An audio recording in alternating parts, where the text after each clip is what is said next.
Every Friday, thousands of people gather in front of opposition headquarters at Benghazi's courthouse.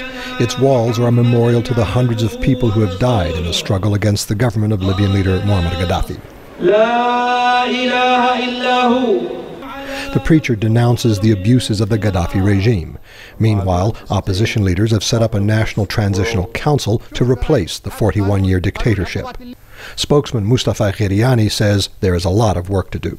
Because we are building a country from scratch, and I think it's testimony that we are doing a great job, that the entire east part of the country is functioning better than ever did before, and better than the areas that Colonel Gadhafi is ruling. The council has 31 members representing all of Libya's political districts. Only 10 have been announced. The others are kept secret for security reasons and because Gadhafi forces still control large parts of central and western Libya, and the rebels are mainly an untrained army of volunteers. The council acts as an interim legislature and oversees a crisis management team that administers opposition-held areas. A member of its political advisory committee, Zahi Moakhirbi, says a panel of experts eventually hope to draft a new constitution. I think we have a very good chance in transforming our country into a really democratic, constitutional and civil society with all the ingredients for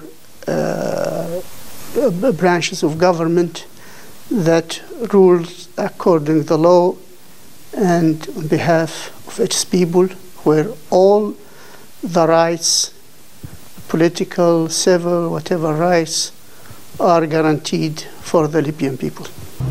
Foreign observers fear that Islamist extremists could hijack the revolution. But Islamic law expert Osama El-Saladi says Libyan society is not extremist. Libya aspires for freedom and will prove to the world that its understanding of Islam is moderate, and the future will prove that. Moakhirbi says no one wants to live under a system that undermines social institutions to prop up the rule of one man. Right now, the only consensus that I can see and the agreement that we are not willing and we don't want to live under any kind of dictatorial regime, under any guise, be it Islamic or liberal or communist. Gheriani says the people want to build a Libya where everyone has access to adequate housing, health care, education, and a good diet. I'm quite optimistic in Libya's future, and I think Libya can be the modern state, part of this world, and it can be used as the example in the third world of democracy and how democracy can benefit the people of Libya.